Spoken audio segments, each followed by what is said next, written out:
our job is to really ensure clean water to every citizen that has irrigation. I'm John Carrillo with the City of Fruita Public Works. I'm the Utilities Supervisor, been with the city for 14 years. I oversee all the utilities, which include irrigation, wastewater collections, so the sewer department side before it gets to the treatment plant, stormwater, mountain water utility locates. Water is provided by Grand Valley Irrigation Company, and it comes through main ditches, which feeds through different head gates throughout Fruita. We maintain all the pipelines, all of the sump pits and head gates throughout the city of Fruita, not including HOAs. HOAs are a private part of the irrigation system. With that, we clean all the road crossings. We deal with every repair to valves throughout the city. We have isolation valves all throughout, and we just kind of maintain it on a daily basis. So right now we're doing all of the road crossings and then ensuring all of our isolation valves are either open or closed depending on where they are. We also have a big project going on the west side of Fruita on Paver Way, where we're actually piping one of the last open ditches in Fruita, which should provide better water to everyone on that line.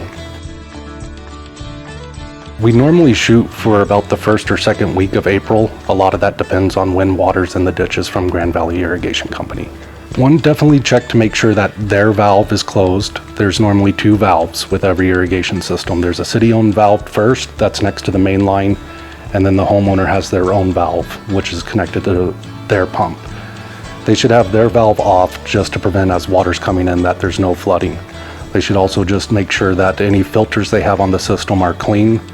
And then as water is turned on, normally the first water that comes through is fairly dirty.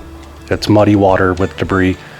And so they might want to give it a little bit of time and then check their filters fairly often in the first go. Blow out the irrigation system of their own. That way, if there's any water residual in any of their own personal pipes, there's a chance of it freezing and breaking.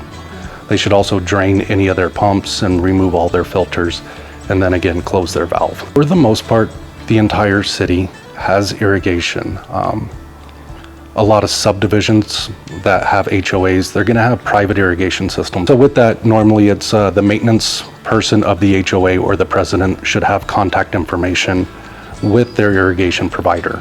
They're more than welcome to call the city to get that information, and we'll help try to find that out for them. My favorite part of my job is that I have this mentality. I've been in this community for 30 years, and I just love the idea that hopefully the decisions that we're making now is making a long-term impact.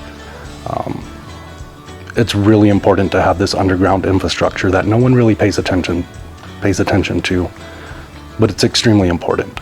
A lot of that was put in a long time ago, so we're trying to make the right decisions for the future.